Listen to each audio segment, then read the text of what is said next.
Oliver Vance had parked luxury cars before, but nothing like the sleek obsidian coupe that purred up to the red carpet of the Kensington Hotel that night, its headlights slicing through the champagne lit dusk like blades. The woman who stepped out of it wore heels sharp enough to slit a man's pride, and a white dress that looked like it cost more than his monthly rent.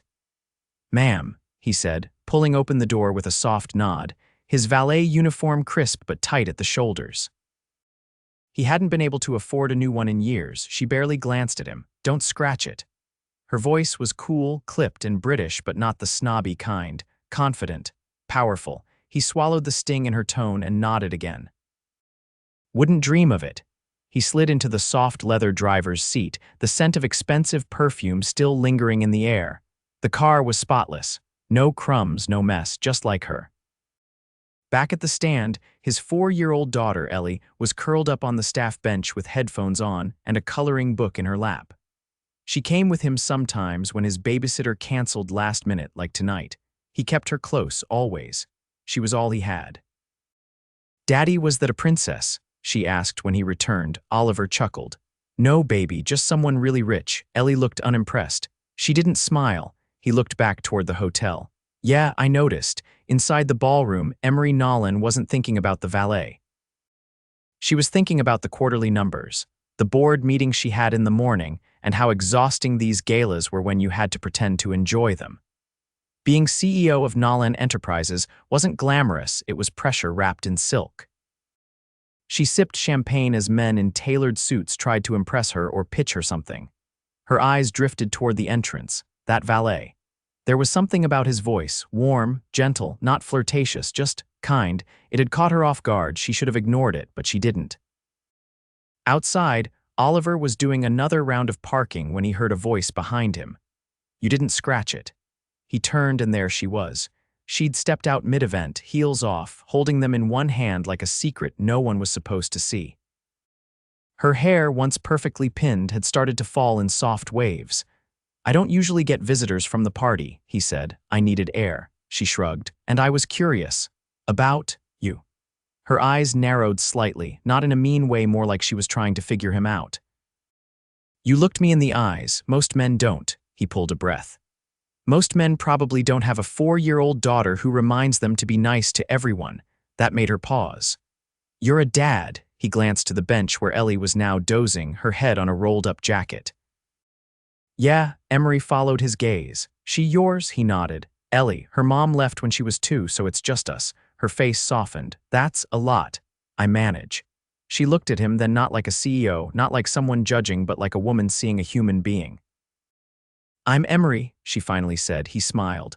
"Oliver." She stepped closer. "Nice to meet you, Oliver." He was supposed to say ma'am or Miss Nolan, but he didn't. "You don't seem like someone who belongs out here," she said. "I don't belong in there either," he replied, nodding toward the ballroom. That made her laugh. It was quiet but real. "I should get back," she said. "But I think I needed this more than I knew." He didn't ask what she meant. She turned to leave, but then paused and looked back. "Your daughter's lucky," she said quietly. "You've got something most people in that room don't." "What's that?" Warmth. He didn't answer. He didn't know how. A week passed. Oliver didn't expect to see her again. He figured she'd forget him like everyone else did. But then she came back, not to the gala, to the valet stand. In jeans, no assistant, no driver. He was stunned. "You lost your car again." "No," she said, smiling. "I brought coffee." He blinked. "And a muffin for Ellie," she added, holding up a bag. Ellie, who was sitting on a crate drawing, lit up. "Hi." Emery crouched beside her, handing her a pink sprinkled muffin. "I saw these and thought of you." Ellie looked up at her like she was magic. "Thank you, you're pretty." Emery laughed. "So are you." Oliver stood there, flustered. "You really didn't have to, I wanted to." She straightened, facing him. "Is this okay?" He ran a hand through his hair. Yeah, just not used to this." "Used to what?" "People like you being here." "What do you mean people like me?" "Fancy, rich." "Out of my league." Her smile faded a little. "I didn't come here to make you feel small, Oliver. I know, I'm not used to people seeing me." She looked at him for a long, quiet moment. "Well, I do." And then she came back again, and again. Some days she brought coffee. Other days she just talked, sat with Ellie, talked about books, her childhood in London. How she built her company from scratch when she was barely 25. How she still felt lonely sometimes, even with a title and a penthouse. One day he asked, "Why me?" And she said, "Because you're real. And because you look at me like a person, not a paycheck." He didn't know what to say to that, so he kissed her. It wasn't planned, it wasn't even bold, it was soft, slow, honest, and when she kissed him back, he knew this wasn't some passing thing. It was the beginning of something neither of them had expected. And for the first time in years, Oliver Vance felt like maybe, just maybe, he wasn't just a poor valet with a kid. He was a man falling in love. "You're early," Oliver said, glancing up from the engine he was inspecting. "I had a meeting nearby," Emery replied, setting a paper bag on the hood of the car beside him. "Figured you hadn't eaten." He wiped his hands on a rag and looked at her, brows raised. "You're bringing me lunch now, don't flatter yourself," she teased. "I had an extra sandwich." "Right. Just happened to have one with my name on it." She didn't answer, just sat down on the low concrete wall, crossing her legs at the ankle. Her shoes weren't heels today. Cream-colored loafers with gold hardware, still elegant but oddly relaxed. She was always dressed with intention, but this was the first time he'd seen her look comfortable. "You like working on cars?" she asked, watching him lean under the hood again. "Helps clear my head," he said, tightening a bolt. "And it keeps the older ones running a little longer." "Is this yours?" He nodded. 1999 Civic, runs like a dream if you're gentle." She tilted her head. "Seems like you're the gentle type." He laughed under his breath. "You keep saying things like that and people are gonna think you like me." She didn't blink. "Maybe I do." He straightened slowly, meeting her gaze. "You don't have to say things to be nice." "I'm not being nice," she said. "I'm being honest." He wasn't used to that. Honesty from someone who looked like her came from her world. It didn't happen. "Where's Ellie?" she asked, glancing around, neighbors watching her. "I pick up an extra shift on Thursdays." Emery nodded. "You trust your neighbor." She's 77, named Pearl, and bakes cookies that could end wars. Ellie loves her. A flicker of amusement crossed her face. "That's oddly specific." "It's true," he said, "and Pearl doesn't gossip." "That's rare on our street." "I wouldn't last a day in your neighborhood," she said. He raised a brow.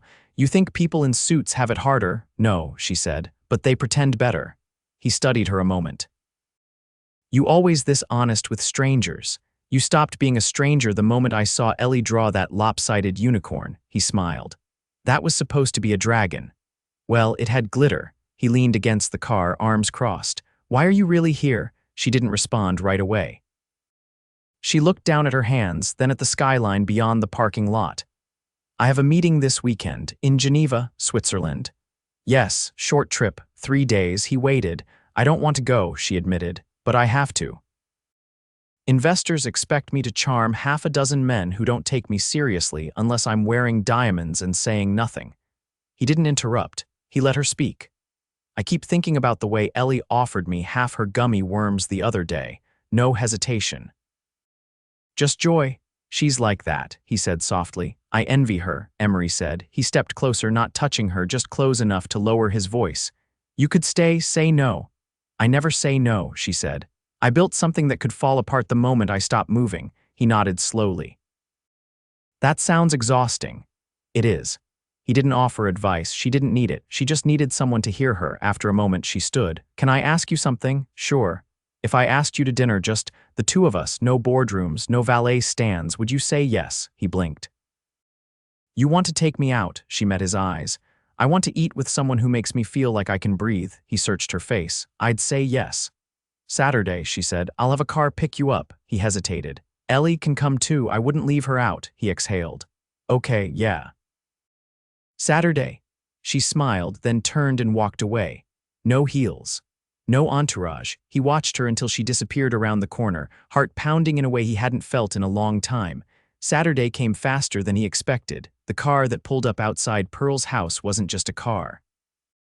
It was a black Bentley with tinted windows and a driver in a gray suit. Oliver had dressed in the nicest thing he owned: dark jeans, a button-up shirt, and a jacket that had only 2 frayed threads instead of 5. Ellie wore a yellow dress and held a drawing rolled up in her hand. "Do you think she likes flowers?" "She told you that herself," he reminded her. "I made her a tulip garden," she said proudly. The driver opened the door and they slid into the back seat. The seats were like clouds. Ellie gasped when she saw the screen in the ceiling. When they pulled up to the building, Oliver's breath caught. It wasn't a restaurant. It was the rooftop of a gallery. The entire space had been transformed into a private garden, string lights twinkling above, and a table set for three near the edge where the city lights spilled like a river. Emery met them at the entrance, wearing a navy blue wrap dress and no jewelry except a watch. "You clean up okay," she said to Oliver. "You terrify me," he replied. She laughed. "Good, keeps you honest." Ellie ran up to her and offered the rolled drawing. "It's for you." Emery unrolled it carefully. "Is that a bunny in the tulips?" "He's the king of the garden," Ellie said. "Well then," Emery said, "I'll have to frame it." Dinner was warm, real. Emery didn't talk about work. She asked Ellie about her favorite animals and asked Oliver if he'd always lived in the city. He told her about growing up near the coast, how he'd come to the city for someone who didn't stay, and how he'd decided not to leave again. "I like it here," he said. "Even when it's hard." She looked at him like she understood more than he'd said. When dessert came, it was a tray of cupcakes shaped like stars. Ellie squealed and reached for the one with purple frosting. Afterward, the driver took Ellie home. Pearl had agreed to watch her for the night, and Emery asked Oliver to stay. They stood at the edge of the rooftop, wind brushing past them like a whisper. "I've had dinners with billionaires who couldn't hold a conversation," she said. "Tonight was the first time in months I didn't feel like I was performing." He looked at her. "You weren't performing with me, I know." She stepped closer. "I don't know what this is yet, but I want to find out." He brushed a strand of hair from her face. "So do I." She leaned in, slow and sure, and kissed him, not rushed, not desperate, just sure. And in that moment above the city with her hand wrapped in his, Oliver didn't feel small. He felt seen, wanted, and for the first time he didn't question what was happening. He just let himself fall. The rain had started halfway through the walk from the subway, soaking through Oliver's collar by the time he reached the Nolan Enterprises building. He hesitated under the overhang, glancing up at the steel and glass tower that seemed to stretch into the clouds. He wasn't used to this kind of place, let alone being invited inside. A security guard near the revolving door raised a brow. "You have an appointment?" Oliver nodded, pulling a slightly crumpled card from his pocket. "Emery Nolan." She said to meet her at 12. The guard checked a clipboard, then buzzed him through without another word. The lobby was all marble and silence, the kind of space that made you instinctively walk slower. He stepped onto the elevator, heart pounding like he was doing something wrong. When the doors opened on the top floor, she was waiting. Emery stood barefoot on the polished wood floor beside a wall of windows, her navy pantsuit sharp but unbuttoned at the collar. She looked up from a tablet and gave him a small, searching smile. "You're soaked. I didn't want to be late. You could have called. I don't have your number." Her expression shifted, not surprised, but thoughtful. "I wanted you to see this," she said, turning toward the windows. He joined her, still damp, and looked out at the city spread below them. But she wasn't watching the view. She was watching him. "This is where I make most of my decisions," she said. "Deals, acquisitions, hiring, firing, all of it happens right here." He folded his arms, still unsure why he'd been brought into this world. "So why bring me into it?" "Because I might be making a new one." He met her eyes. "I'm stepping back," she said. "Temporarily. I've been considering it for months, but I didn't trust anyone else to handle things. And now you do." "I hired a second in command. She starts next week. I'll still oversee major deals, but I won't be in this building every day." He leaned against the windowsill. "That's a big change." "So is this," she said quietly. He waited. "You and Ellie, you're not just something I stumbled into. I didn't plan it, but I haven't stopped thinking about you since that night at the Valet stand. You're not the kind of woman who says things she doesn't mean." "No," she said. "I'm not." He looked around the office at the awards, the scale models of buildings on glass shelves, the framed articles about her. "I won't fit in here. I'm not asking you to." "Then what are you asking?" She stepped closer. "To let me in." He let out a slow breath. "I don't know how to do this." "Neither do I." They stood like that for a while, the city humming below them, the storm tapping against the glass. Later, she walked him to the elevator. "Where's Ellie today?" she asked. "At the library." Pearl's grandson teaches a story class on Thursdays. She likes stories, he nodded. She tells better ones than I do. I want to meet her again soon, in her world this time. He gave a small smile. You sure you're ready for sidewalk chalk and peanut butter sandwiches? I'm more adaptable than I look. The next weekend, Emery showed up in sneakers and a sweatshirt with a cartoon fox on it. Ellie squealed when she saw her and dragged her straight to the park's jungle gym, chattering about monkey bars and worms in the dirt. Oliver watched from a bench, unsure what stunned him more, the fact that Emery had agreed to come, or the way she sat cross-legged in the grass helping Ellie build a crooked stick fort like she'd done it 100 times. You're not bad at this, he said when she joined him again, brushing leaves off her lap. I was a camp counselor one summer, before the company. He raised a brow. Seriously? Camp Wildflower, I was 17, I still know how to braid friendship bracelets, he laughed, shaking his head. You think I'm a machine, she said, nudging his knee with hers. I think you're impossible to predict. Good. They watched Ellie chase a squirrel across the playground, giggling as she ran. She's everything, he said under his breath. I can see that. He glanced at her. This thing between us, it can't exist in pieces. I don't have space for half-truths or temporary people. I didn't come here to be temporary. He turned to face her fully. And if it gets complicated, it already is. But if it gets harder, then we work harder.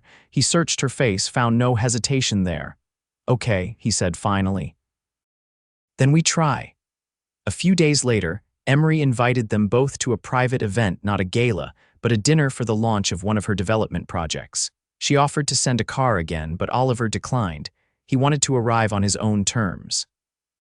When they stepped into the rooftop restaurant, heads turned not because of Emery, but because of the way she looked at him. Not like he was her guest, but like he belonged beside her. Ellie wore a soft blue dress and held Emery's hand with complete trust. They sat at a table near a glass wall overlooking the skyline.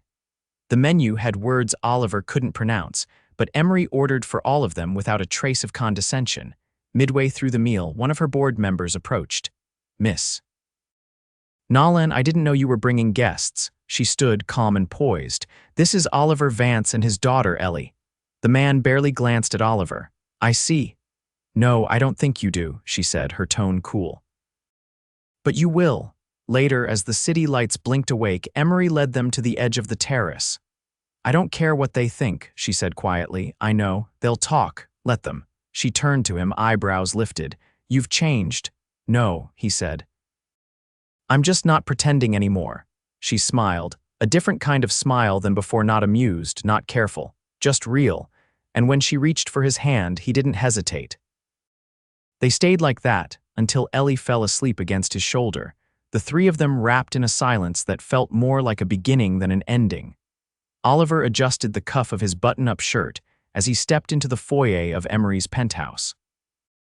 The elevator had opened directly into her home, a space filled with quiet warmth and understated elegance, hardwood floors, sculptural lighting, and tall windows that framed the city like a living painting. He hadn't expected this. He'd expected glass and chrome, cold and impersonal. But this felt lived in. Ellie's laughter echoed from the next room, followed by the soft rustle of pillow forts and the unmistakable sound of Emery's voice reading aloud. He followed it, stopping in the doorway.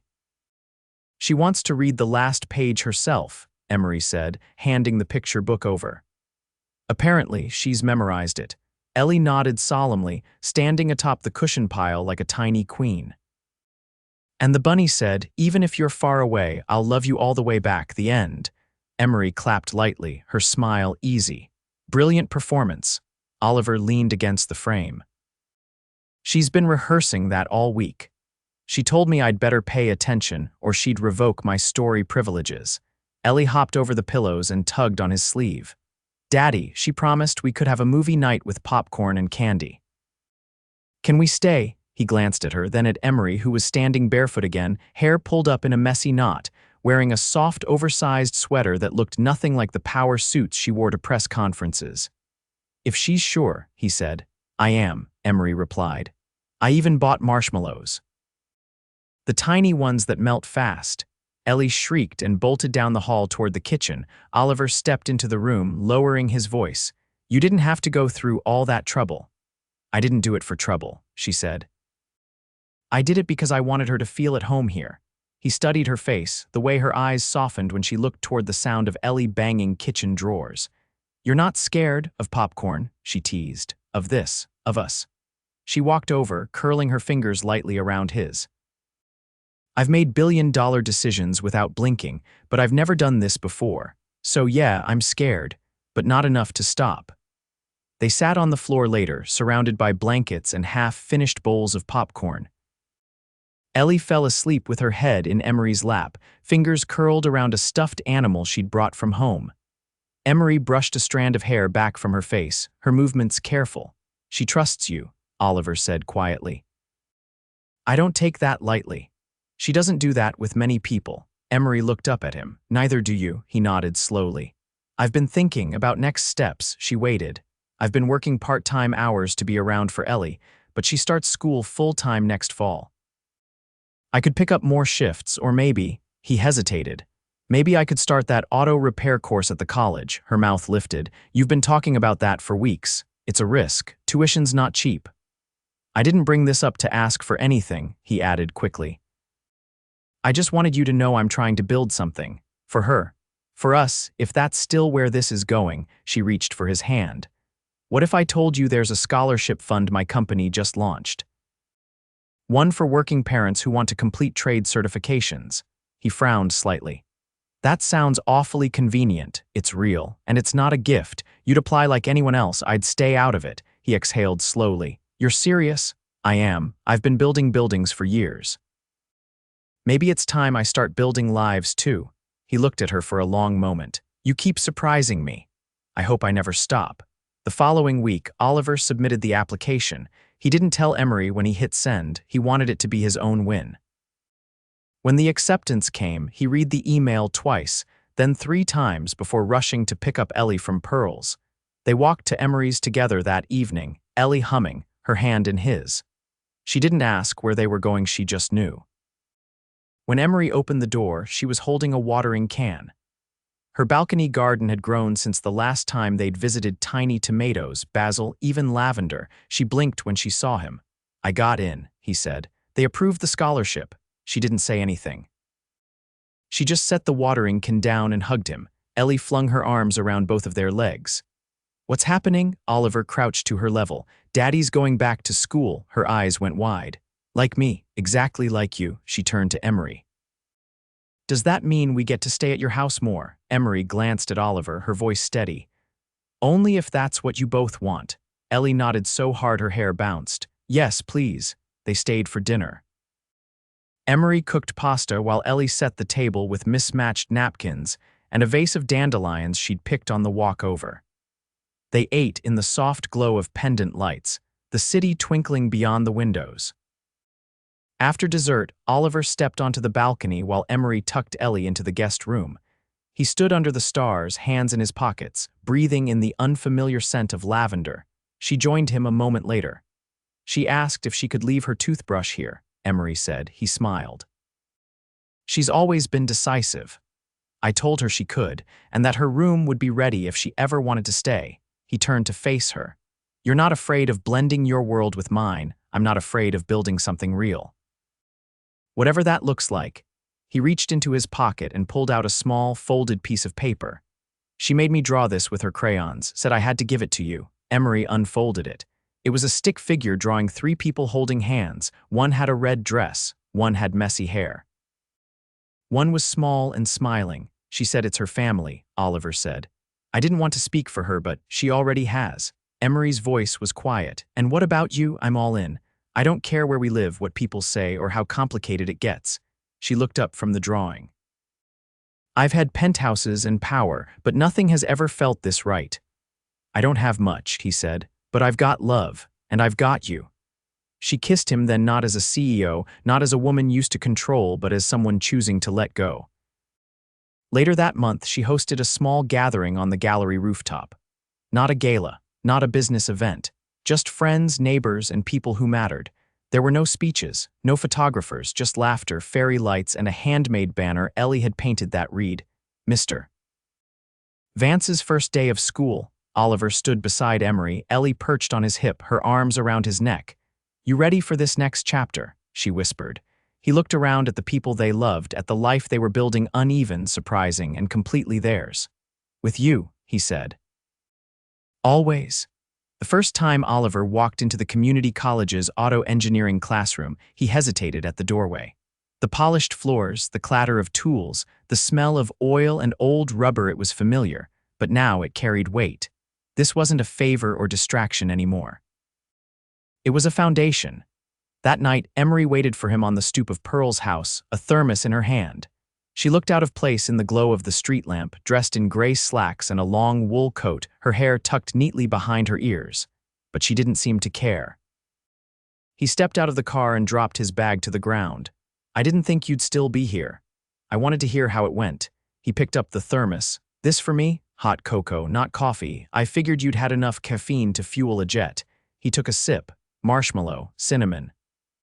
She'd remembered. I was the oldest guy in the room, he said. She tilted her head. Did that bother you? Only for the first 10 minutes. Then I realized I was the only one who didn't have to pretend he was there to impress someone. She stepped closer. You're building something, Oliver. Not everyone has the courage to start from nothing. I'm not starting from nothing, he said, his voice low. I have you. She leaned against his shoulder. You're not the only one changing things. He looked down at her. What do you mean? I declined 2 speaking invitations this month. And I moved the next major project's headquarters out of the city. You're downsizing. I'm decentralizing. Less flash, more function. Less time in boardrooms, more time with the people who matter. He searched her eyes. You did that for me, she shook her head. I did it for us. By the time spring came, their life had settled into a rhythm. Emery had begun consulting instead of managing day-to-day operations. Her penthouse was no longer a silent shrine to corporate power, it was a home. There were art projects taped to the fridge, a stack of children's books on the coffee table, and a small pair of pink rain boots by the door. One Thursday afternoon, Oliver picked Ellie up from school and found Emery sitting in a sunny corner of the courtyard, a canvas stretched across her lap. She was painting not something for display or donation, just for herself. The brush moved slowly, deliberately, watercolors and sky blues, something soft and quiet. He stepped behind her. Didn't know you painted. I didn't. Not until 3 weeks ago. What changed? I stopped asking permission to enjoy things. He let that settle between them before crouching beside her chair. You look lighter. I feel it. Ellie ran to them, arms flailing with her backpack bouncing behind her. Daddy, guess what, miss? Taylor said I get to be the flower leader next week. That means I get to pick the colors for the garden. Emery set down her brush, leaning forward. You're going to design the whole garden, Ellie nodded furiously. Yellow and purple, like the jelly beans you gave me, Oliver laughed. She's got a color scheme now. She's got taste, Emery said, tapping Ellie's nose. That weekend, they drove out to a quiet beach town an hour from the city. Oliver had found it by accident while browsing old maps in a used bookstore.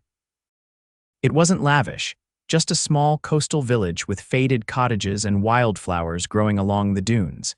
They stayed in a weathered rental house with a squeaky screen door and a fireplace that crackled like it had secrets.